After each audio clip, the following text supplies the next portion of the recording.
it's Arshad from Tech School of Motoring. Today we're going to cover how to take a right turn while approaching a T-junction. Okay, so we are coming from this side road and we are turning left into this main road. Okay, so let's say that's our car. We're gonna follow the MSBSL routine. So mirror, so you check your rear view mirror, right mirror, signal to the right, position to the right, so you go towards the center line, just the left the center line. You use your brake to slow down and you check your right mirror to make sure nobody's overtaking you, and then you come here and you stop. Okay, now it's very important to stop here. It's not a yield, so you have to stop 100%. Your speedometer has to come to 0. That's a full stop. Your wheels are not moving. Okay, now we're gonna look left and right.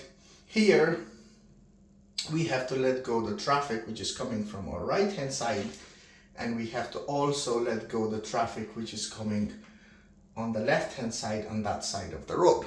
Okay, now if these cars are quite far and you think you can make the turn, then that's okay. You can go ahead, but if they are near and you're gonna jump in front of them, then you're not gonna do that. Okay, so once that traffic is passed, is gone, okay, we're gonna make a right turn here. Now the correct way is you're gonna move forward following here. So once you reach here, then you turn the car into that road like that. Okay, that's the correct way to do it.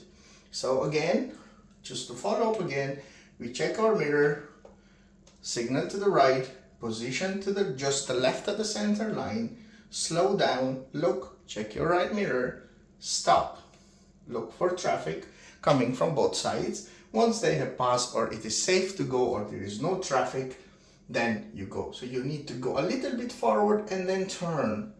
Okay, and then you check your rear view mirror and you look for any road signs, speed limit, school ahead, ramps ahead, things like that. Okay, I hope this has been informative for you, and I'll see you in the next one.